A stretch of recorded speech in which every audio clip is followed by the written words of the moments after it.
all right, I'm going out to the motorhome. Good night, Mom and I'm Dad. kind of surprised your mom was like cool with you guys just like basically living out there. Oh, she was cool with me because I stressed her out. So she was fine with me being out there. That's not a punishment or anything. Like, yeah, That's not a I'll go punishment. live out there if you want me to. Your mom's like, go to the camper. And you're like, I was going to anyway. Fine. So yeah, sure. Right, yeah.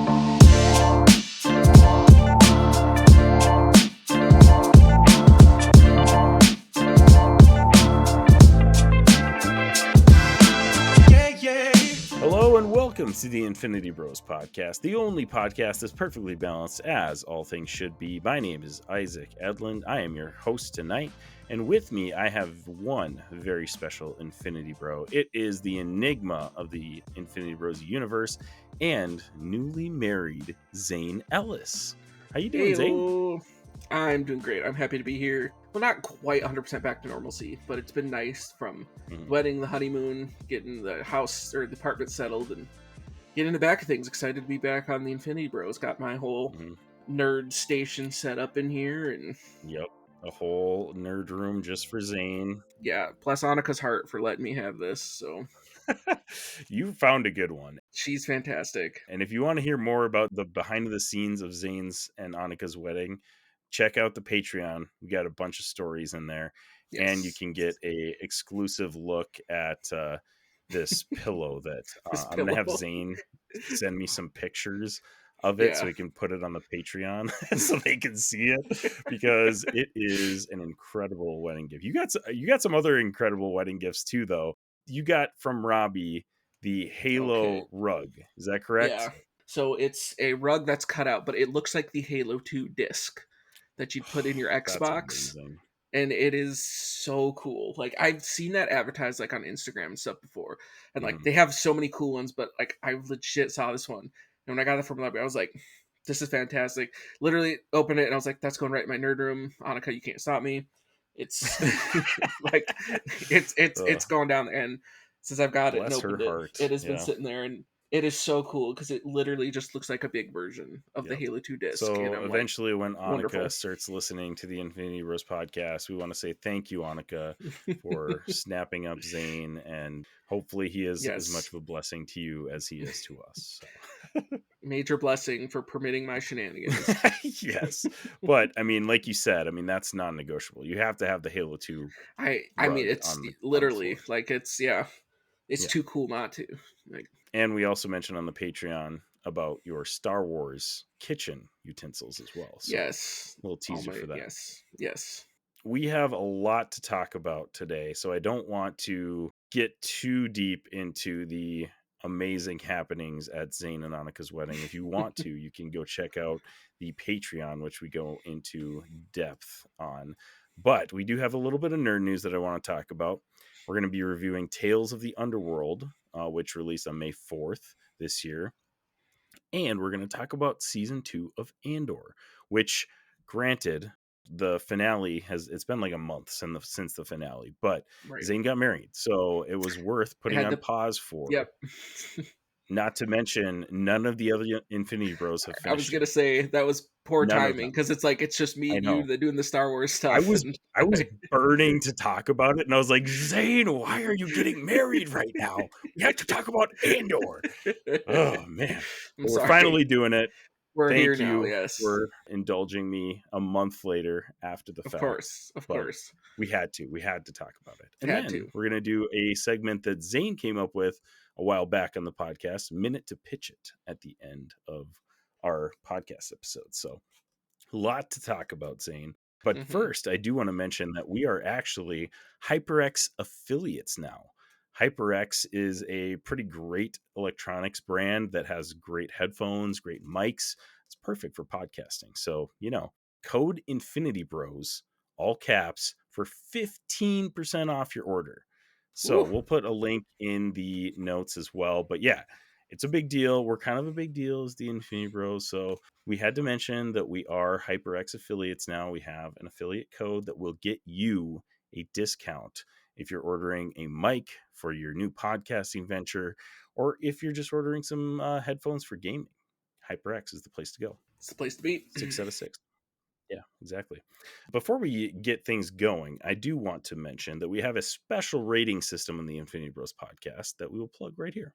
Here on the Infinity Bros podcast, everything is ranked from a 0 to 6 point scale. 0 meaning horrible, and 6 meaning absolutely excellent. If all of the Infinity Bros rank something a 6, it gets an infinity step. So, Zayne, I have one piece of nerd news that I wanted to bring up because it is Star Wars related. Hey, Zayne, I was looking into getting into this Gunpla thing. There's one called the Unicorn Banshee. What the heck is that all about? Actually, Jarrett, what you're thinking of is RX-0 Unicorn Gundam 2 Banshee, which is from the Mobile Suit Gundam. Actually, you know what? It's time for nerd news. And that is the Schwartz Awakens. Mel Brooks announced that they are in production for Spaceballs 2 coming in 2027, which for those of you guys who are Spaceballs fans, obviously it's a spoof off of Star Wars. Zayne, do you know much about Spaceballs? I've literally seen it one time and I enjoyed it for what it was, but like I think I missed the whole hype on it because it came out in like 1987, right? Like it's relatively old movie. It's actually, it was before the PG-13 rating, now that I think of it, because it's rated PG and there's quite a bit of swearing. PG, right? It's not PG. So it is a little bit older, but what are your thoughts on Spaceballs, and are you excited for Spaceballs 2? I mean, it's not like a movie I'm going to go see in theaters. Like, I think it was the same thing. I've maybe seen Spaceballs, once or twice. I think it was, I don't know. I feel like this is a movie, it feels more cash grab than anything, but at the same point, these parody movies, that's kind of what they are to begin with. But I also feel like, depending on how they do it, you have so much Star Wars content that you 100% could pull this off again. Yeah. I'd also just feel like the gap is too great. Like I just feel like we've kind of run past that era of early 2000s where parody movies were so huge. Like I feel like Spaceballs 2 should have come out then, whereas now, like I'm sure there's still gonna be the fans. There's people that who love the first one. Mm-hmm. There's people that's gonna see it. Like I'll probably still watch it too, but I'm like, I can't even think of the last actual like spoof parody movie that wasn't just a direct, maybe something on net. Like it's just they don't make those movies anymore. Right. But maybe that's also the point. Maybe there's staying power in that to this because it's Mel Brooks. Like he's coming back out to do this. Mm-hmm. We're getting Rick Moranis back. Like they're coming back in this, and like the cast has been a decent cast for it too. But it's just one of those things that I'm just like I feel like the era of the spoof parody movies has kind of passed. But maybe this is a resurgence. Like we had with the new era of Star Wars coming in, maybe this ushers in a new era of parody movies. Who knows? Maybe. Who knows? You mentioned cast. Mel Brooks obviously is the one that kind of announced this and is directing it. And by the way, I think he's like 98 years old. Like, oh yeah, he's old. The fact that he's back and all in on this is pretty impressive. So yeah. And also, if they were doing it without him, I feel like I would not be interested at all. Right.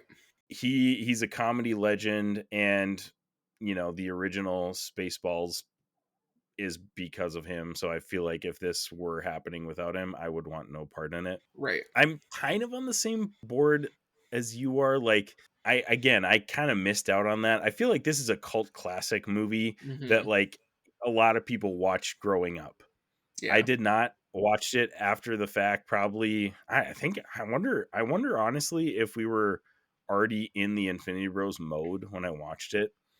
So like, yeah, it's funny. It has great bits. The thing about that movie is it has great bits, but like it's basically an hour and 30 minute long Saturday Night Live skit, Right. Yeah. Which is not necessarily a bad thing. That's what it's meant to be. But personally, I'm not a huge parody fan. So I'm on the same page as you are. I think it's great for the people that love it. I'm probably not going to see it in theaters, but I'll watch it when it's on streaming. Like I'll give almost anything a shot when it's on streaming. Right. But cast, you mentioned, so Mel Brooks is coming back to play Yogurt, which I watched that clip of there's been a lot of that floating around, is that they called it in the announcement the Schwartz Awakens, which obviously is a reference to the Force Awakens. But in Spaceballs, Mel Brooks himself has a line where he says, he calls it Spaceballs 2 Quest for More Money or something like that. Yeah. So everybody's like, yeah, that's got to be the title of that. So maybe they'll change that before it ends up coming out.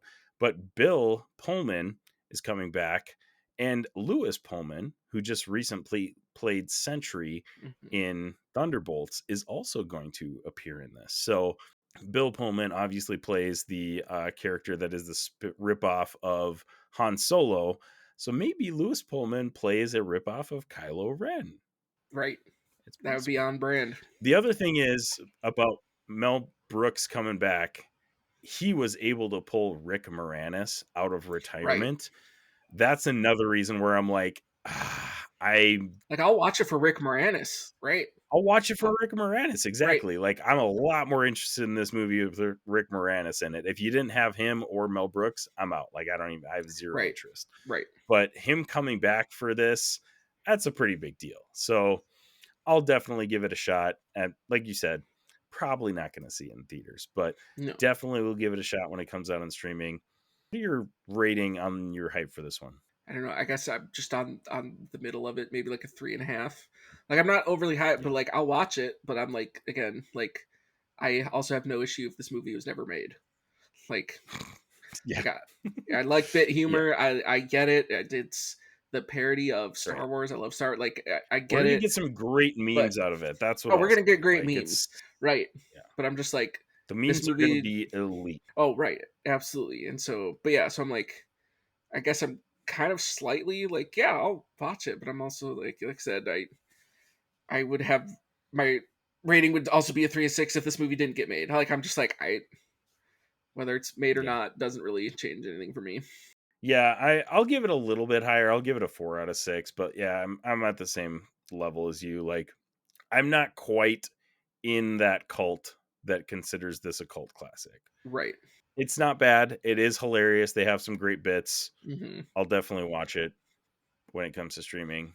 But yeah, 4/6. It's good news, but it definitely has its audience. And yeah, I just wouldn't consider myself a part of that audience. So right. Fair. And that's all we got for new news, because we want to launch into some big things that Star Wars has been doing. Tales of the Underworld is another mini-series that comes to us on May the 4th. Third one after Tales of the Jedi, Tales of the Empire, and now Tales of the Underworld. 2 different arcs following Asajj Ventress post-defection from the Sith Empire, and Cad Bane origin story, which both captured my attention immediately when I heard about this. So what are your thoughts of like these anthology series, and what were your general thoughts of Tales of the Underworld? In general, like, I like a lot of the ideas behind part of the anthology series, because I feel like there's enough stories of what we have from the movies or from Clone Wars that, like, certain character stories you can wrap up with a 3-episode arc. And I feel like it's sufficient, like, it's decent, and just little peaks and whatnot. But to go into with Tales of the Underworld, and like, I really like Asajj Ventress and Cad Bane as a character. And I guess, maybe this is cracking too much into the full review, but I feel like those are characters I need more than 3 episodes of. What you're telling the story, still great. Like, I liked the Asajj bit more than the Cad Bane. Was way more meh on the Cad Bane part. I guess we could jump it into a little bit as we dive in. But yeah, I like the Asajj Ventress stuff because I like seeing more, and then from the Bad Batch, and just seeing kind of that post, like, there's more story to tell there. And so I'm like, okay, but the Cad Bane stuff, I was just left me very, yeah.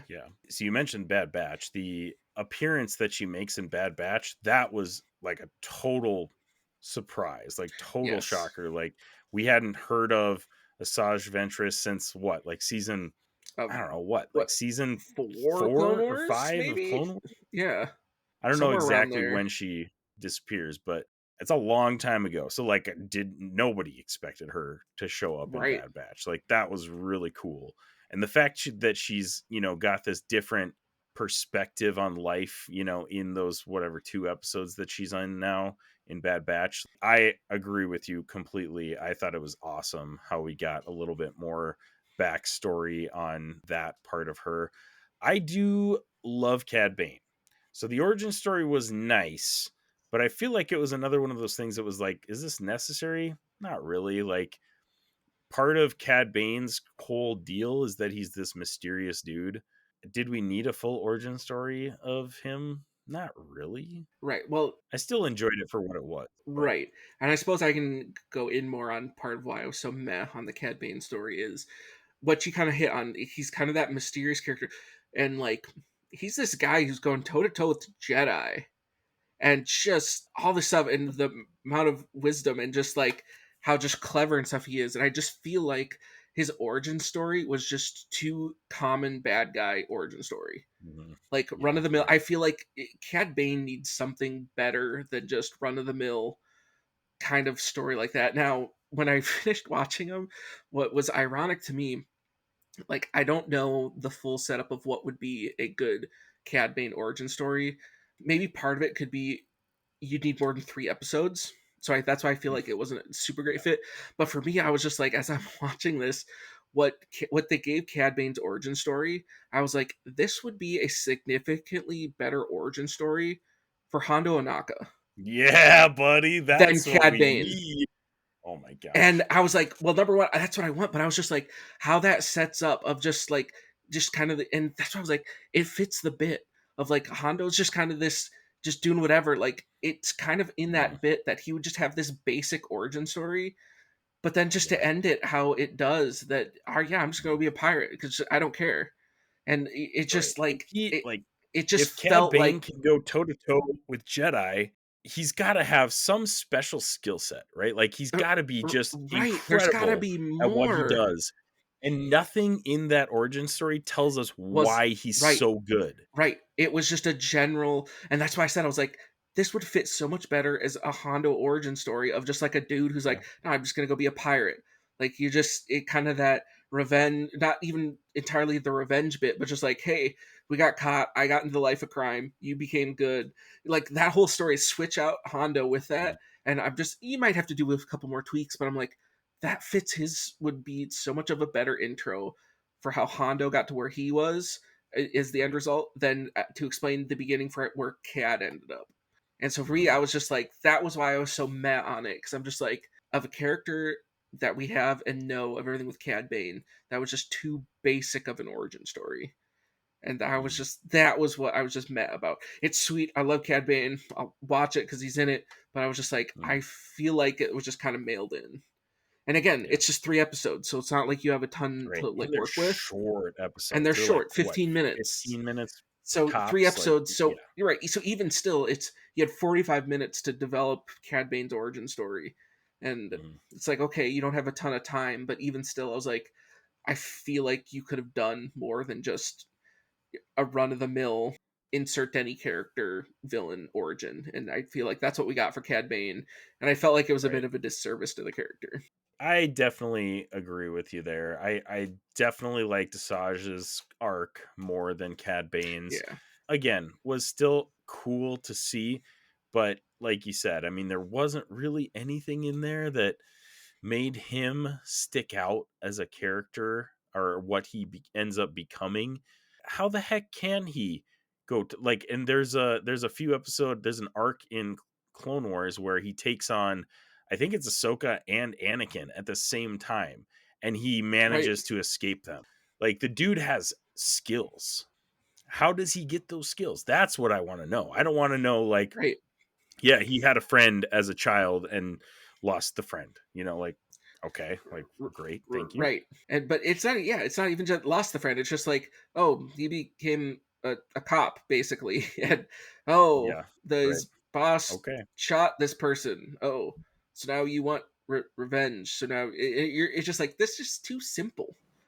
Like, and then and I guess again, spoiler alert, But then to end how it did, to set Cad Bane up like, oh, he's a bad guy. He's just walking away from the implication of being his kid. And you're just like, that's so basic. I don't need that to try to set up Cad as the bad guy. And again, going back to that would make way more sense of Hondo just to have a random kid on a planet. I'm just like, so much of this would fit so much better with Hondo Naka and Cad Bane. Here's what I would have liked to see, and also, although we did get a good arc from Asajj Ventress, I want to know what happens in between the disappearance of her in Clone Wars and when she shows up in Bad Batch. That's what I want to see. And they showed us a little bit of, the end of that, but like, I want to see how the heck she makes the turn, right? Because like we see that in detail in Darth Maul in the Clone Wars, and to see that in Asajj Ventress would be really cool. Right. That's what I would want to see. And I know they don't want to spend too much time on the same characters in these little anthology series or whatever, but I would have liked to see that a little bit more than what we did. Yeah, and I think that's what part of it was with these two characters in particular, is these are two characters that you could make an actual, like, more of a fleshed out series than just an anthology for. Whereas I feel like there's tons of characters that fit the anthology model of 3 episodes, wrap up their story. I just feel like there's so much more depth to these two characters that, like, it leaves me wanting more. Like, and not just me wanting more, but knowing there is more to tell. Having a show following Cad Bane around to how he got skills where he can go toe to toe the Jedi, fantastic. Have a show following Asajj Ventress that shows more of her switching and come to where she is and that mindset. Like, we're getting a Maul show. That's what I want to see. Get a Cad Bane show. Yeah, right, exactly. And I get it that those are Clone Wars characters, and most, your run of the mill people aren't familiar with those. But I'm like, if characters in the Star Wars universe, it's built up that you can give us more of those, but it's just like, I just don't think they're going to. And so it was like, I get it. I appreciate that they did the anthology of those two characters, but they are characters that there is way more to tell of their stories. Agreed. What is your score of Tales of the Underworld, and where does it rank for you among like Tales of the Jedi, Tales of the Empire, and Tales of the Underworld? I'll probably like a 4. It was good, but like I have no reason to go back and watch it. I still think Tales of the Jedi's top tier. So I'll probably go now. It's probably Tales of the Jedi, Tales of the Empire, Tales of the Underworld at 3rd. I think is where I'll put it. Okay. I'll give it a 4.5. I thought it was still really good. And then they are, like, I feel like the animation also is getting better as time goes on too, because there's an opening. I don't know if it's the opening scene of which arc it is, but there was an opening scene and I'm like, is this live action? For like 15 seconds, it looked like it was live action. And I was like, what is happening here? And then it like, I think it was just like landscape. And then like a person, animated person came into view and I was like, oh, okay, it is animated, but holy crap. Like this is like, looks really good. Very clean. But yeah, the animation keeps getting better. This one, I will give a 4.5 because I really liked Asajj's story. I will say I was not a fan of Tales of the Empire. I didn't care for Morgan Elsbeth's story at all. Like you could have just skipped that. The one for me, it's less that I didn't really care about Morgan Elsbeth's story. It's I love what they did with Barriss. True, that was the one for me. Yeah, that was part is what elevated it for me. Like, and that is the perfect character to have that 3-episode arc. So for me, that's what elevated it for me. Yes, that's the things that we need. I mean, like obviously exploring popular characters like Cad Bane and Asajj Ventress, that's fun too. I'm all in on that. If we get more of that, I'm 100% going to be in on that. But like Barriss Offee, who like the casual, even Star Wars viewer is not going to recognize or, know about if they haven't watched her very short arc in the Clone Wars. Which is a very crucial arc to all of it. Yeah. Like, yeah. That's would be amazing to get more of. Just like the small characters that little mentioned, but yeah, that would be awesome. But Morgan Elsbeth, I didn't care about his character before. That didn't help at all. The only part in that whole Morgan Elsbeth arc is the Grievous scene. That That was so cool to see him. Like, that was like the 2003 Clone Wars Grievous. That was like him right there. Like, he was just wrecking dudes, just absolutely destroying everybody around him. People were screaming, running away from him. Yep, I was that like, was peak that's what we're here Grievous to see. content. I'm here for it. I love that guy. He's the best. So that was the only good part in the whole Margaret Elspeth arc to me.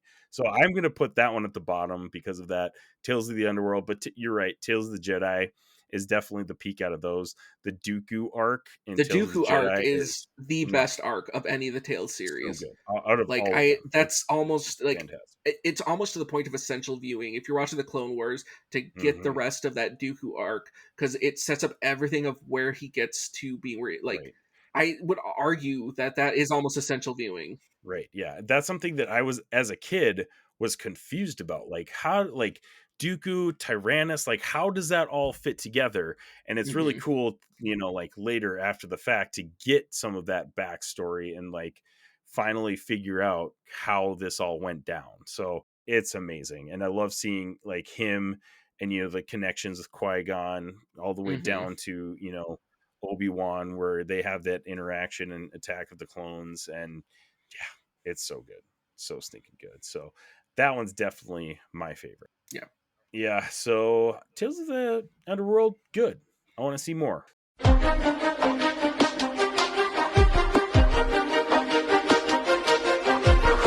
Welcome to Minute to Pitch It on the Infinity Bros podcast.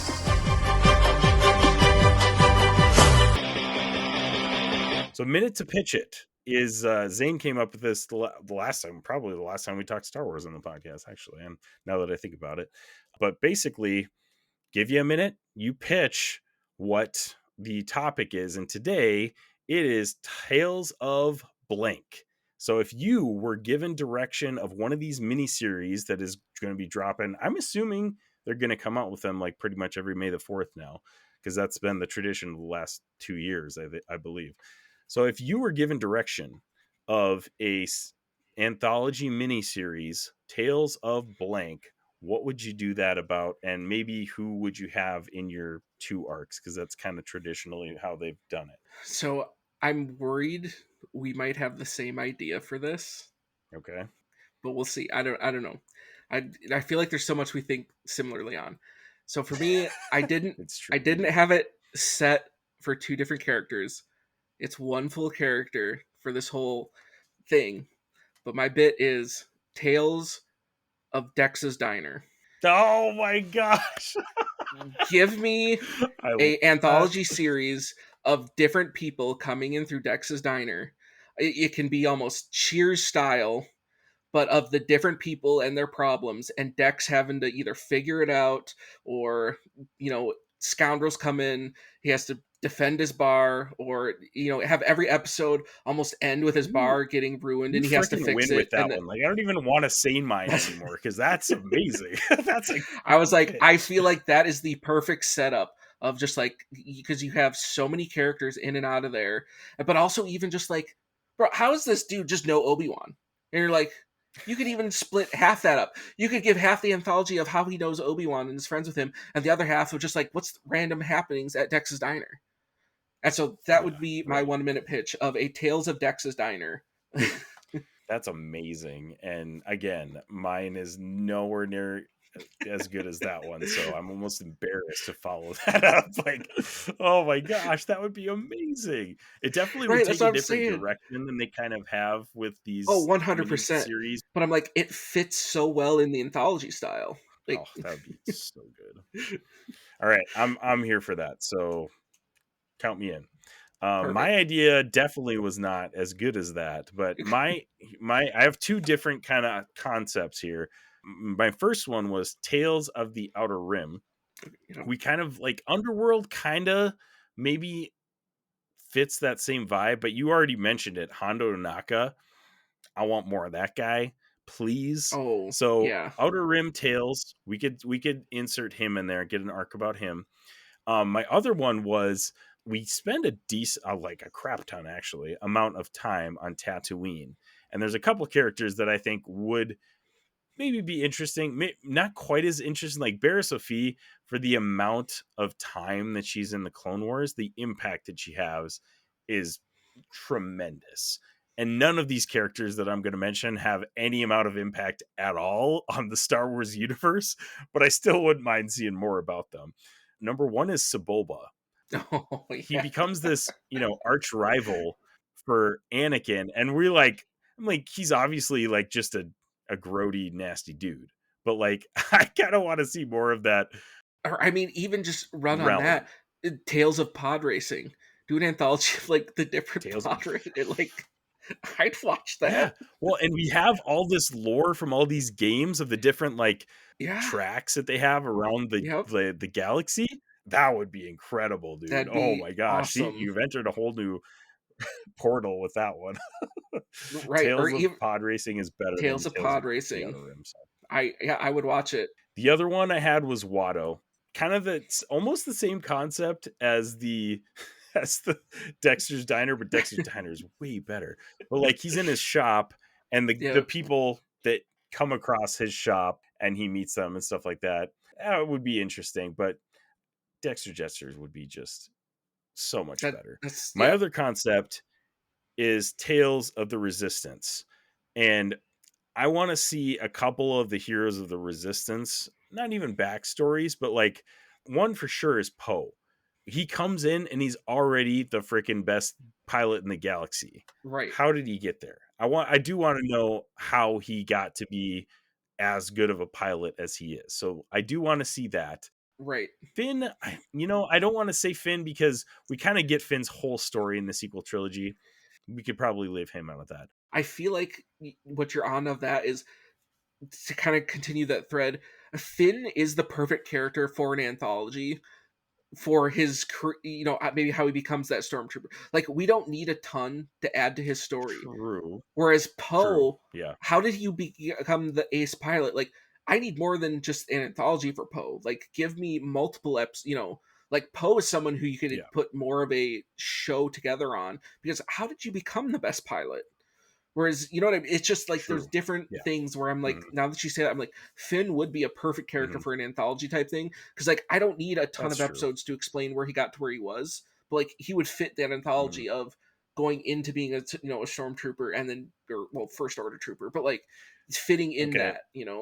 That makes sense. Yeah, that's true. Okay, here's another one. And this would fit in with the Tales of the Resistance, though. We already know pretty much his origin and his ending. So we don't need either of those, but I don't care how much I get. I want more. Tales of Resistance following anything that Saw Gerrera does. Yeah. Anything. I don't even care. Yep. We get anything of Saw Gerrera's adventures, I'm in. Yep. We already know how he starts in Clone Wars. We already know how he ends. So like, we don't need to know either of those. Just give me like some of those little adventures that they mention and talk about in Andor or Rogue One or the Clone Wars, like anything. Give me anything with Saw Gerrera, I'm in. Yeah, any of that. Like, the other one I randomly just thought too would be a fun for an anthology is give me more of battle droids. Give me anthology of just like almost like Office style of like droids on a battlefield, or even almost like Red versus Blue style, but of droids. Just like they're at a random guard outpost. What it just because they're so funny throughout watching Clone Wars. All of their comments, the random stuff. So I'm like, another one would fit perfectly in anthology of like, give us just random glimpses of different droids interacting with each other. Yeah. And like, show us like random battle droids that we follow throughout the episode, and then they just die at the end of the episode. Right. And then like the next one, like different episodes of different droids that just die. Yes. And set it up that like they're gonna just do something heroic, and then it just dies. Then it just starts the next episode, and like just die in like the most like anticlimactic way possible. Right. Like it just an unnamed. Like you just see a lightsaber. Like you don't know who. Like it's just a lightsaber. Then nothing else, and then they're just it just be brilliant. Or like I always think of the ones that they just randomly force push out of the way, and they die. Right.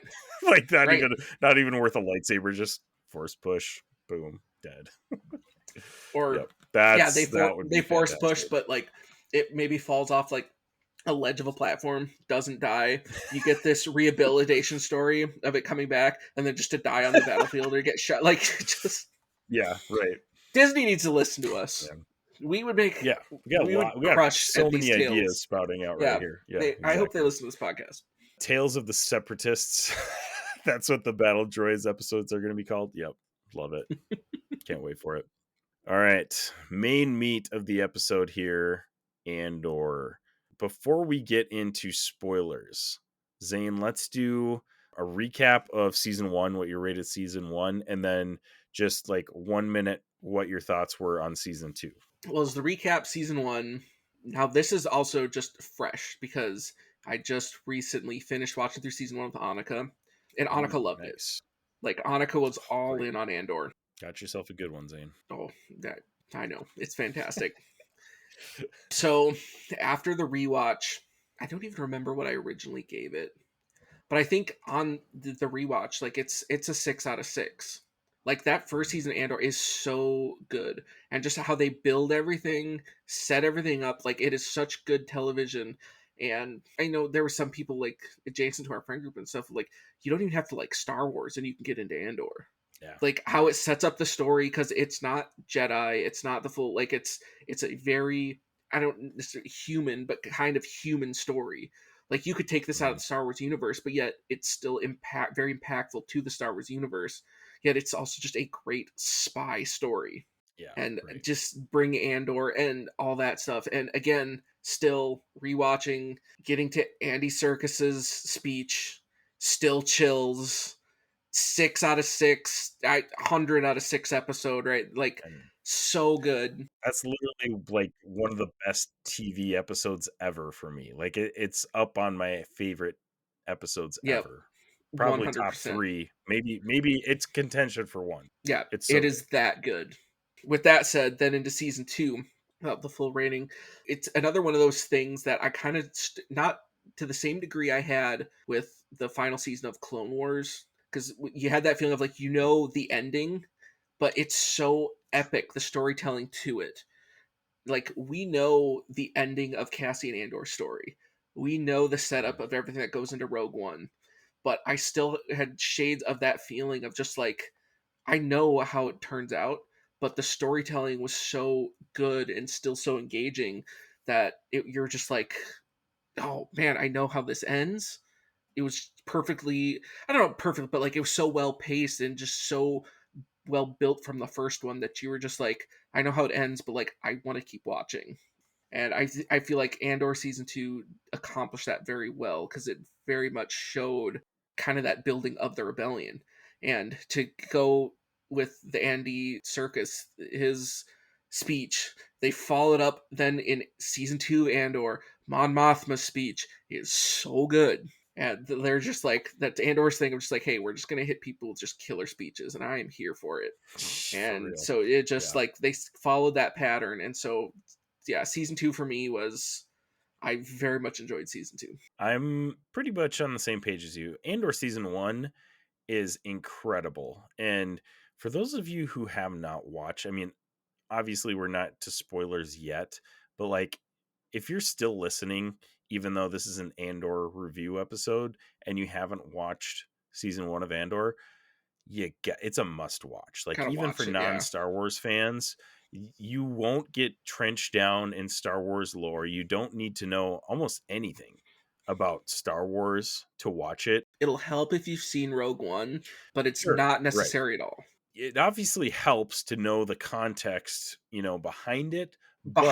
Yes. The story is so good that you don't need it, because you're still engaged with the story throughout. And I will admit, the first like 3 episodes of Andor season 1, I don't think I was all in still at that point, because it does start off slow. It's a slow burn, but once you get past the kind of like that first initial heist that they do, oh man, that the episodes just get better and better with each episode. It's incredible. And I think part of that too is, at least in my own opinion, is going into that bias of watching Rogue One, because you know the end, so the beginning starting slow feels even more slow.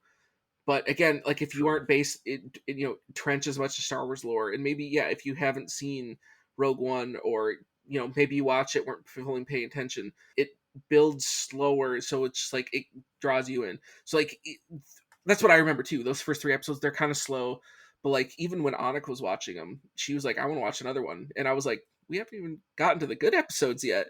They're So I still was like, it good was a different for sure. perspective. Like, yeah, definitely still good, still great dialogue, still great character building, but you're kind of like wondering what's going on? Like why am I watching this at first? Still good enough to like keep watching, but then like man, when you get to the end of that heist, like it's just more intense with each episode until that, I think it's called A Way Out, is that episode with the speed. Kino Loy, I think is his Yep. name. Yep. Andy Serkis's character's monologue, and then 5 minutes One later, Way Out, Stellan Skarsgård gives another, like both fantastic of those speeches speech. are some of the best monologues in Star Wars ever, and Mm-hmm.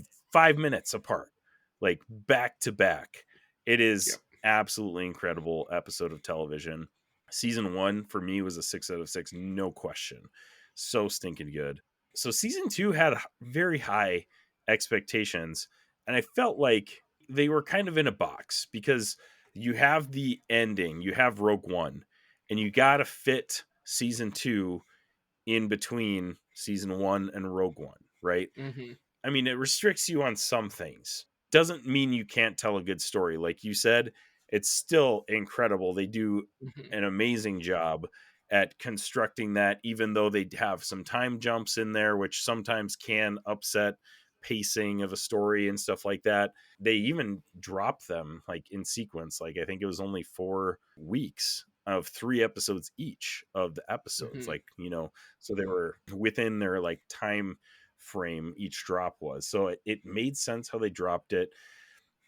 It was still so stinking good, but the only thing for me was I felt like they were a little restricted in their storytelling because of the restraints that they had. Still was incredible. I would say in comparison to season 1, it's not quite there, but season 1 is one of the best seasons of television for me, like ever. So I don't think it's a bad thing to say that it's not as good as season 1. It still was fantastic, and is still probably better than any other season of Star Wars television that they've put out. So I'll take that for what it's worth, I guess. Right. Yeah, it's still incredible. And if you see season 1, you obviously have to see season 2.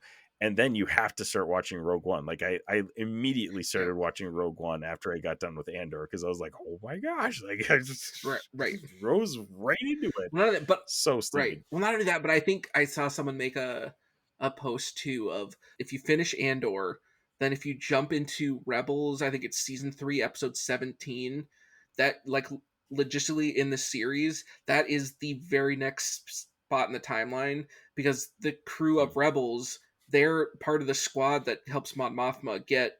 So like timeline wise, like that's the next jump, but it's just like, well, if you're not into the jump, then you just go right into Rogue One. But that was interesting that it immediately jumps into a tie with Rebels. I thought that was kind of a cool that you're tying it into, another animated show, Yeah, they had a lot of really cool subtle references, and that's something that I really appreciated about Andor. They didn't try these giant cameos to get fan reception from them. They told a great story, and they mixed in Star Wars lore when appropriate. And I mean, that if when you focus on the story, good things are just going to happen. So yeah, fantastic. We're going to give a spoiler warning here because we're just going to dive right in. If you have not seen season 2 of Andor, here is your official spoiler warning. This is Prepare yourself. an Infinity Bros. Prepare yourself. Spoiler warning. All right, man, where do we even start, Zayne? We got a lot of storylines that we can start with.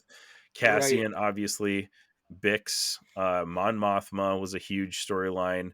Luthen and Clea, which the last the last arc, Clea was fantastic in those last few episodes. Cyril and Dedra. Oh man, those guys are those two just there's something. And then Saw Gerrera, mentioned him in the Minute to Pitch It, but he plays a very interesting part in this as well. So, all right, Zayne, pick one of those. Let's talk about them. What do you want to do first?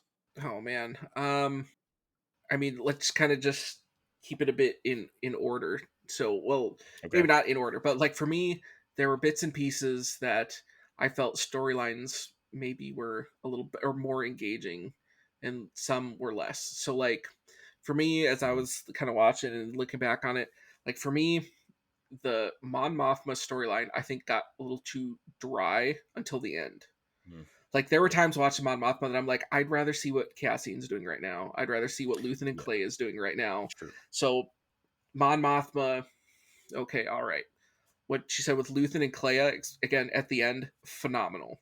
These two gave it all for the, and then even just the throwback episode of like when Luthen finds Clea and like all that stuff. You're like, I'm invested in this. Like this is good. And then even obviously everything with the setup when they're on, I don't remember the name of the planet, but everything from with Bix and Brasso and the like even some of that stuff. Like there was so much chunks following different stories, but it just felt kind of odd because it was almost like a story would start picking up steam and then it would go to a slow part, and then it would go to that would start picking up steam and then it would switch to a slow part.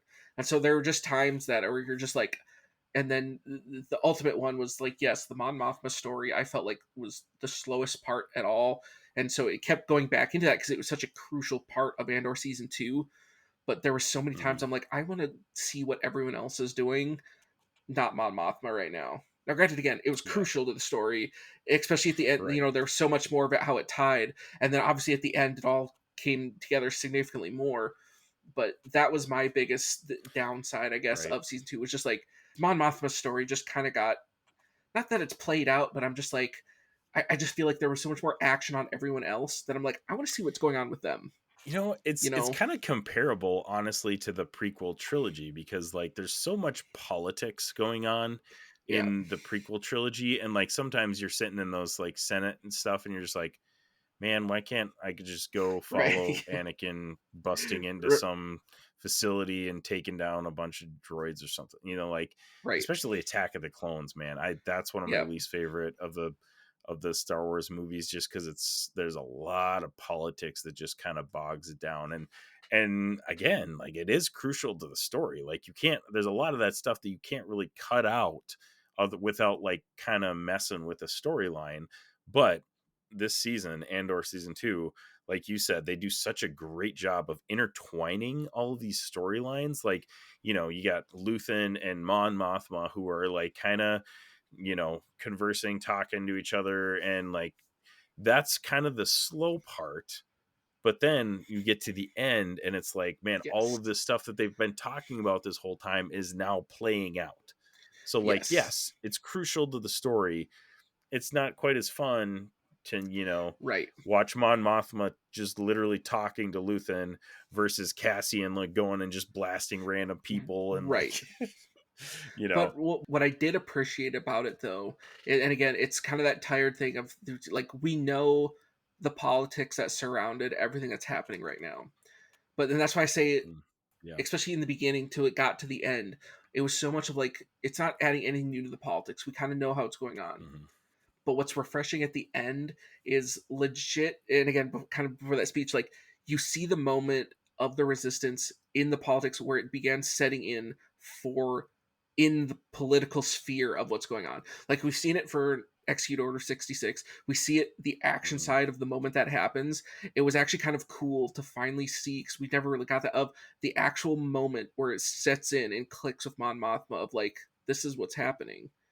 See it from the political aspect. I was like, that was kind of a fresh, but it was just like, to get there, like you had to sit through it so much to get there at the end, and it was so good, but it was just like it just got drawn out through the whole series. You're just like, and again, you didn't know it was coming, but you're just like, all right, we know this politic part, but it was nice to have that kind of a fresh appearance a bit at the end of it. But yeah, it was just dry for a lot of it, and you're like, I want to see everything else, because like that's the outside, like that's the action that was building the rebellion. And so, but and again, like that's what makes it interesting, because like there was kind of the two faces of the rebellion. It didn't just start off, it all ties in. It's so interesting because like, so I recently just, and I'm not a big reader, so like don't get this as me like saying, oh yes, I know all of the extended Legends books and blah blah blah blah blah. But I just recently got done reading Star Wars Thrawn, Timothy Zahn's like newer kind of relaunch of Thrawn. I believe it's like 2017 or something like that. But it is it's such a great book. And one of my favorite parts about it is how they just paint the Empire as like a normal business. Like Thrawn's just working up the ranks, nothing to see here. They operate within their own system and their own rules very well. Like not everybody in the Empire is just the worst person ever. Like they're just normal people, and a lot of them have bought into this Empire propaganda that the Empire is necessary. Like we need the Empire to manage everything and keep order and all this stuff.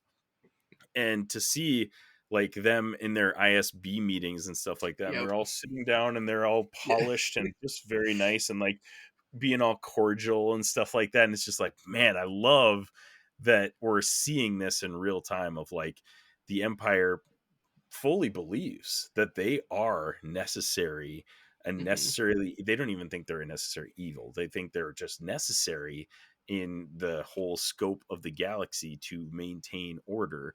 And then you get to, I mean, the Gorman massacre part of it, and it's like, yeah, guess what, sometimes ugly things happen when you have to keep order, and like it's like, okay, now we're starting to see the cracks of this nice shiny Empire when all of this stuff starts getting out. And like you said, kind of the forming of the resistance, like it's just so cool to see all of that coming together. That was one of my favorite parts of this season, just all the pleasantries between Ben Mendelsohn's character. He's the guy with the cape, I forget his name. I gotta go to the his name IMDb. escapes me too. He's so stinking good. I love him. He played such a great evil dude. And then when he gets into it at the end with Dedra and like he's interrogating her, oh man, that's a great scene.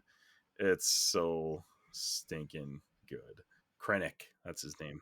Yeah, because he's like way up.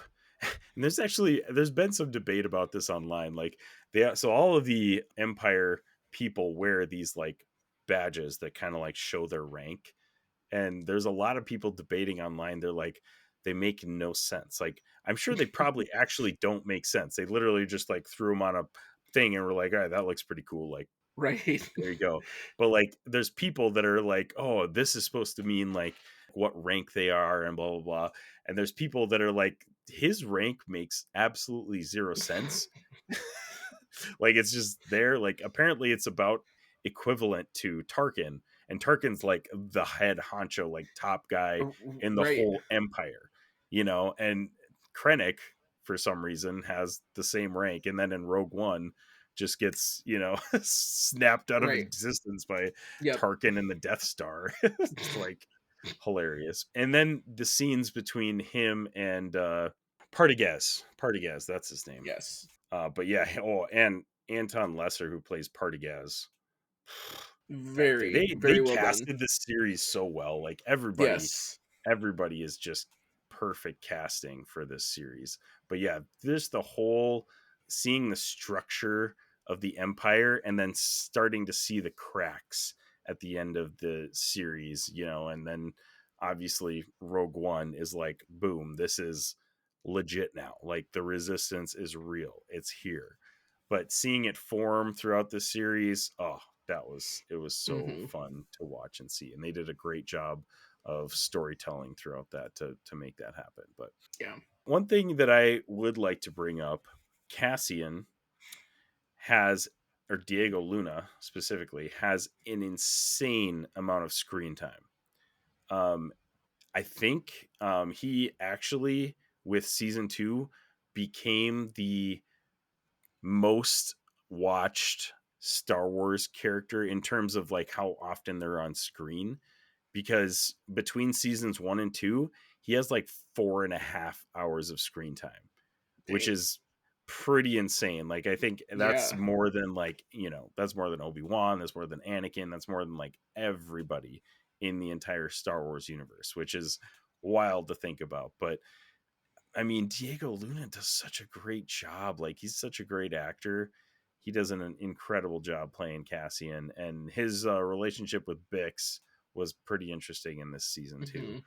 Obviously we get the first like 3 episodes where they're on that planet and kind of being rooted out by the Empire, and they're together. Like there's definitely been some time between episodes or seasons 1 and 2, because like at the end of season 1 Bix was still like just brain scrambled basically. Right. Like she was like not in any sort of condition to like just be a functioning human being.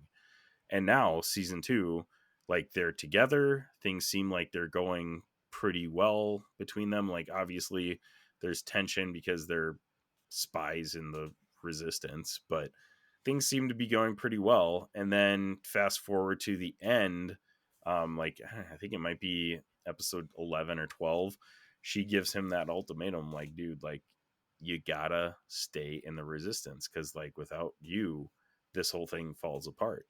And that becomes true in Rogue One when he is able to, you know, obtain the Death Star plans with Jyn Erso. So that, I just thought that was a really cool turn of events, and I definitely did not expect her to just completely shun him. But that was a question kind of going into this season, because like if they were a thing, why is Cassian so like flirty and romantic with Jyn Erso in Rogue One? There's a lot of people online like, hey, how does that happen? But like it seems like between episode, I believe was it the episode 11 and the end of the series Rogue One, it seems like there's been a significant amount of time, like potentially year plus, that they've been apart, and she has a kid. It like multiple years on that, and it was more of the fact of like how she left. Like it's understandable, just like at that point of everything with Jyn, like he's put Bix behind him at that point. Like that's the, you know, a memory, you know, which is kind of sad, but you know, she sacrificed that for the Empire or for the Resistance, right?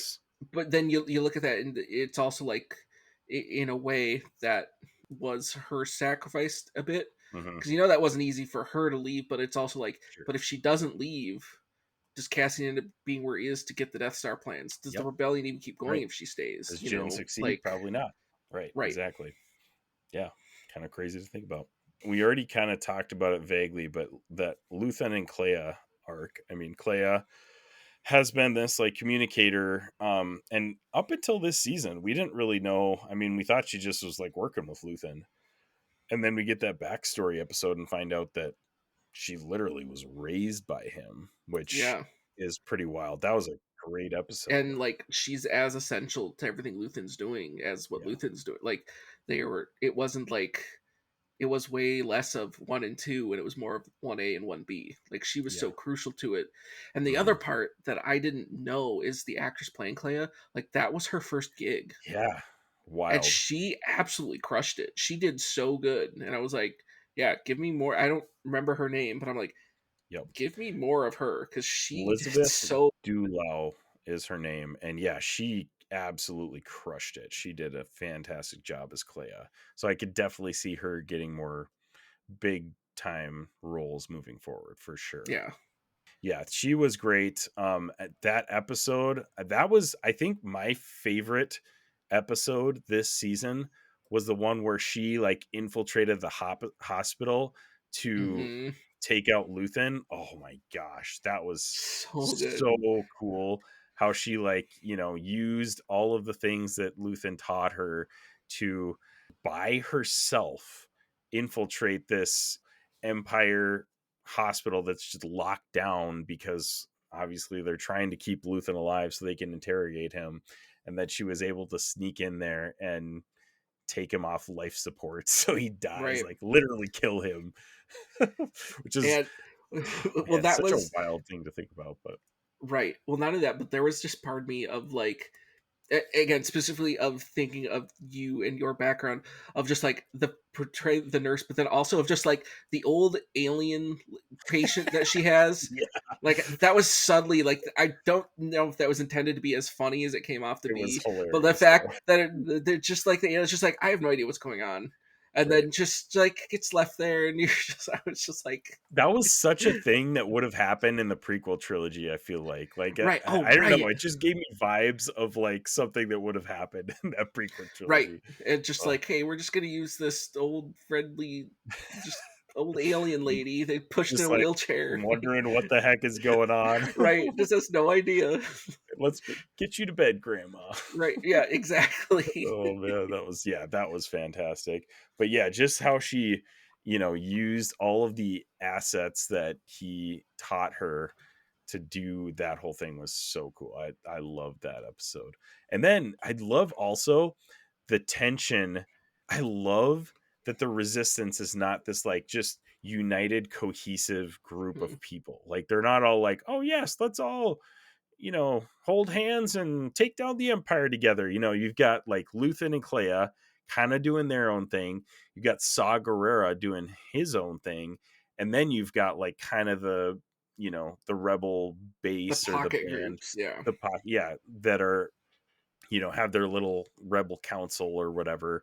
And they all are bickering about everything they should do or whatever. Saw Gerrera is over here just inhaling gas to get high and like do his own thing.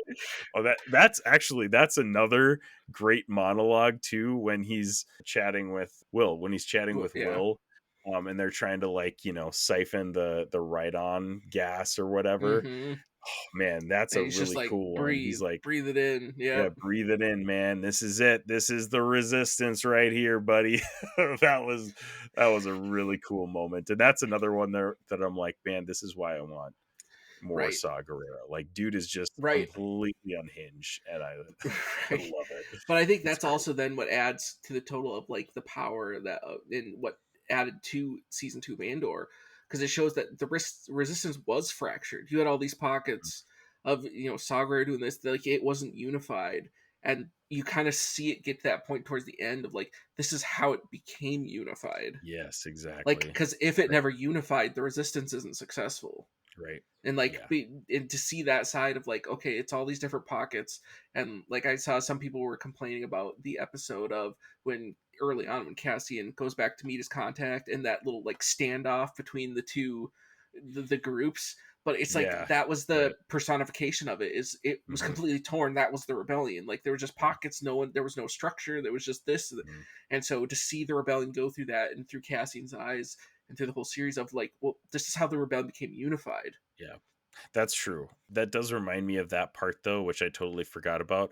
That episode seems so out of place compared to the rest of the season. Right. Like these dudes just fighting this whole time, like, and they like name drop each other. Like it kind of seemed like they were setting them up to be kind of important for some reason. Right. And then they're just like, yeah, okay, we're leaving. All right, see ya. Right, but like to show that struggle, it's like, hey, we aren't unified at all. But then to go back later and like that's the same planet where the rebellion grew. Yeah, and it's just like it just to kind of show that progress throughout the season 2. I was like, that was a cool way of doing it. You put more respect on that episode's name because that's the only one that I was like, I could have done. Yeah, good for you though. That's great. But yeah, I mean, I love seeing, like you're saying, how they all came together, and Luthen was kind of like, no, they're not doing things the right way. And then Luthen at the end kind of like concedes like, hey, we gotta get unified, otherwise this whole thing is not going to work. And Clea has a really hard time accepting that because she's like, I'm not going to Yavin. Like that's like those people hated Luthen. They hated us. They hated everything that we stood for, like blah blah blah, all this stuff. And then she gets there and you almost see, like, she obviously feels like uncomfortable and out of place there, but there's one moment where she's standing like in the doorway and she's looking out at the rebel base and she like almost smiles, and you like Mm-hmm. get the sense that she's like, oh, wow, like we built this, like this Mm-hmm. happened because of all the things that we've done.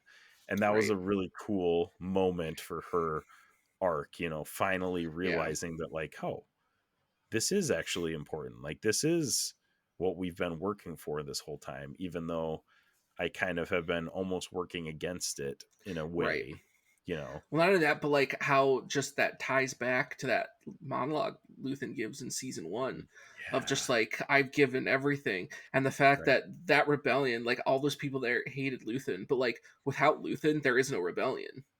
So Yeah, it's just like you were yeah, hated, you are dying of right, disgraced, of like you are die alone, you will not, right. He see the works seeds you works for us, planted. right? Works for a sunrise that he'll never see, or He'll whatever never that line see is, right? it, Yeah. yeah, and that to see that come to fruition, and like, yeah, everyone else in the rebellion hated Luthen and his methods, but without it there's no Mhm. rebellion. Yeah. And so like just to tie that back to that monologue he gives, and it just like Mhm. adds that impact to it, because he's like, he's right, but yet he's still set on that path because he knew it was necessary. Mhm. And Yeah. part of that too, because he's like, he had the guts that the other leaders that Mon Mothma wasn't going to do, that Bail Organa wasn't going to do, that the other people, like, you needed the Luthen, Mhm. because, which I guess in a weird way is the balance, because it's like they couldn't go Saw Gerrera because we know how Right. Saw Gerrera ended. Like, And you see these parallels in today's like world as well. Like you got so many extremists out there. You got, mm-hmm, Saw Gerrera on one end, who's just like blowing anything and everything up and not listening to anybody. You got mm-hmm, Luthen on the other end, who is very calculated, and he's like, this is going to happen, and then this is going to happen, and this has to happen to make this happen. And he's like on the very other end. And then you gotta kind of got all those rebel groups in between. But man, yeah, like to see that whole thing come around to the final few episodes where they have to make a decision, and then Rogue One happens, and like, obviously the rest is history. But like, man, what a great story that Tony Gilroy is the creator mm-hmm. and the director of all this. Man, what a great story he crafted. It is absolutely the best Star Wars show out there for sure. Like that's not even a doubt in my mind at all. Season 2 was definitely phenomenal. One other thing I do want to bring up is one of my favorite episodes of this season as well was the it wasn't the called Breakout. I got to look up what the episode was called, but it was the episode where Mon Mothma gives her speech, and then Cassian, like, basically breaks her out of Mm-hmm. the Senate in Coruscant, and Welcome to the Rebellion. That's what it's Yeah. called. And it's just so cool to see those worlds collide. Like we got Mon Mothma, to up to that point, sure, she's like good friends with Luthen, and she knows the stuff that he's been doing, but she has not seen the dirty side of the Mm-hmm. rebellion. And then she comes up with Cassian, and I love that interaction where she tells him that her driver is an ISB plant, and he just shoots him immediately when Yeah, he sees him. immediately. Like Just, yep. doesn't even think about it. Yep. Like he comes up to him, he's like, "Oh, hey, dead." Yep. Just, Like, and then she is just like, her face is like, she is horrified that right. he did this. And she, like, that's the moment where it's like, all right, this is it, this is real, this is Mm-hmm. what the rebellion looks like. Yep. Welcome It's to the not just, rebellion, yeah, Mon Mothma. it's not just money and speeches. Like, I loved seeing, the rubber meeting the road in that episode. And then it was the tension. The tension in the show is so great. Like they do, I mean, we mentioned earlier in our kind of recap of season 1, tension just built every single episode. And you definitely felt that in this one. I feel like it was maybe a little less so just due to the time jumps in those arcs, but like still the tension was just incredible in all mm-hmm. of these. And not to mention too, so this is pretty wild actually. The episodes in this season, the last five episodes are all rated, this is on IMDb, but they're all rated over a 9.4. Mm-hmm. And most of these episodes now have, the least amount is 15,000 ratings. So like it's not like this is 1, 2, 3 of those episodes are 9.7s out of 10, which on IMDb is insane. That's a crazy high score on IMDb. Their IMDb is relatively diverse on their scores, and they don't give high scores frequently because it's, it's an average of everybody that's rating that score. So like you're gonna get people out there that just don't like the show in general. So they're just raking everything horribly. But yeah, this, I mean, universally loved this season was, and obviously correct in everybody's reasoning. But yeah, I just loved everything about this. Two characters that I just want to mention that we kind of need to gloss over just for time's sake, that just were the patsies of this season, is Cyril, who, Dedra is in a relationship with in this season. Fun couple. Oh my gosh. Just imagine going to a double date with those guys. Just like the absolute worst couple ever to like hang out with. Oh my God. Just the rule follower, like, gosh, it would be a horrible time. Nobody would have fun. No fun having it all. But the other one is Lonnie, who is the imperial plant of Luthens. I feel for this guy, but then in that episode when he finally is like, I gotta get out of here, Luthen, like you gotta get me out of here. Granted, Luthen is ruthless and just kills him. He definitely didn't deserve that, but in that moment I kind of was like not feeling bad for him. I was like, bro, you've been like gleaning all of the like, good things that the Empire has coming for you, and now you're just going to be like, nah, I'm out. You got to do everything to get me out. Like, I didn't feel as bad for him as I probably should have in that last episode. Did he deserve to just get killed on a bench in public? No, probably not. No, probably not. But I'm also just like, but at the same time, the way he did go out is better than what the Empire how he would have gone out with the Empire. That's true. Also, if he had gotten caught, it would have been yes. Bad for well, him. not only that, like and that's the way it was turning of him getting caught. But not only just would have been him, but his family would have been worse off too. Like we don't see what happens with his family. Like I'd like to think that something was set up for us, but like with him just being killed like that kind of cuts that off, and it kind of in a way sets the family to free, lets them go off. So in a way, you're like, that's probably a better. It's not a good ending, right? Obviously, they don't probably have better him, than. But the Empire is off their back. They're not like responsible for anything. That Whereas if the Empire catches him, the family's getting into like it's probably a worse end. Terrible end either way, but it's probably worse if the Empire ends up catching him. Yeah. Right.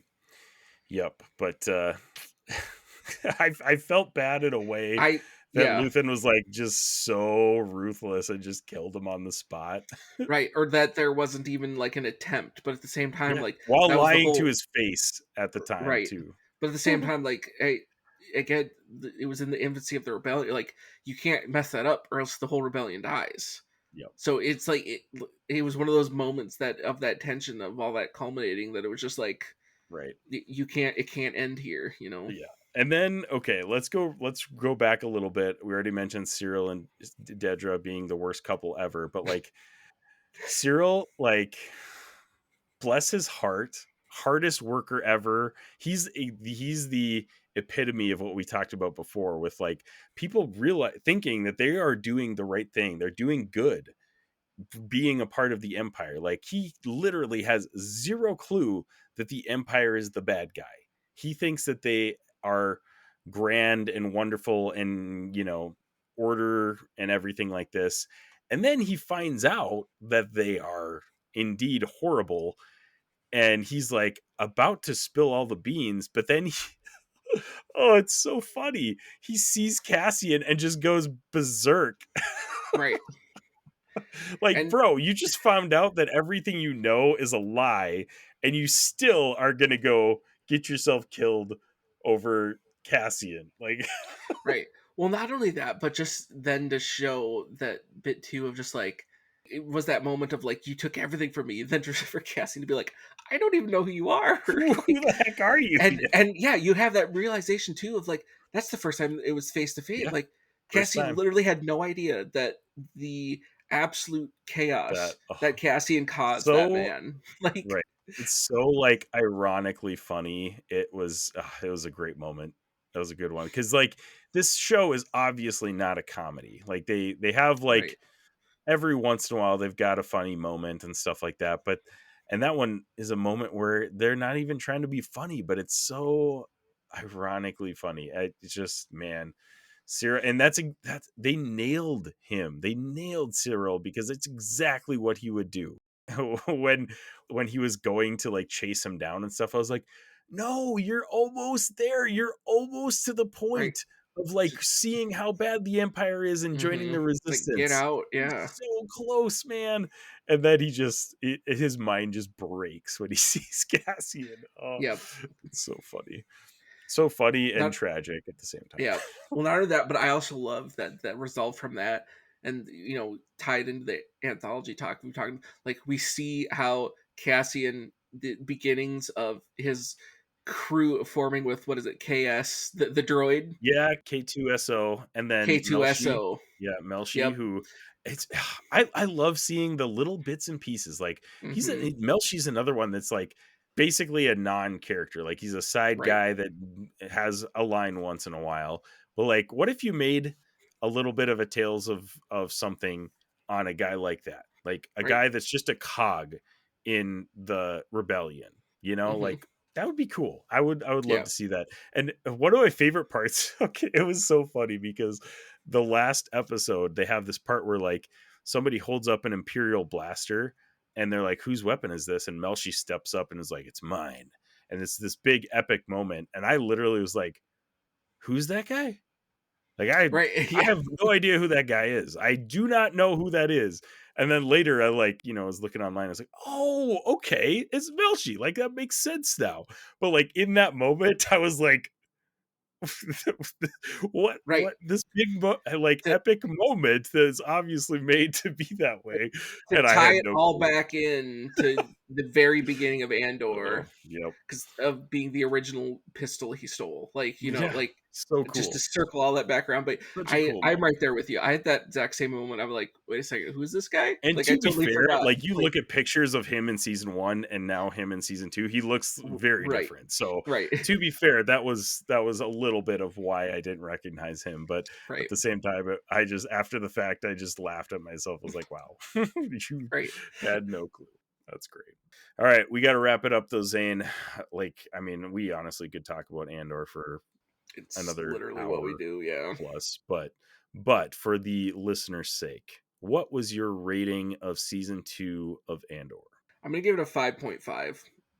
The slow parts for me were just slow enough that I'm like, all right, let's keep going.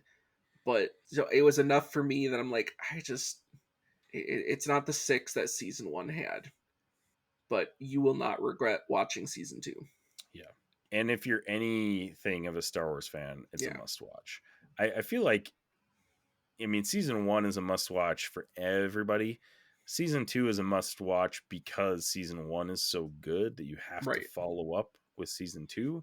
And that, maybe Andor is a good gateway for non-Star Wars fans, honestly, now that I'm thinking about it, because like you watch a great show like Andor, you have to go right into Rogue One, and Rogue One is fantastic. A great movie, right? Yeah, it's a great movie. Honestly, it's up there with, in my mind, it's top 3, maybe 4. Because the original trilogy, it's hard to like, it's hard to rank anything with and above the but like it is that ramp up. You can go right from Rogue One, and then from Rogue One you go right into the original trilogy. Like it's just like it's just that progressive story. You just keep going with it. Andor is a gateway into Star Wars, so be careful, non-Star Wars fans. Yes.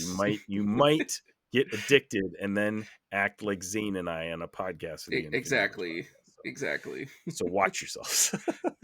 Yeah, but I know, shockingly, regular listeners of the Infinity Bros podcast are going to be absolutely flabbergasted to hear this. but my rating is the same as yours. I'd give it a 5.5.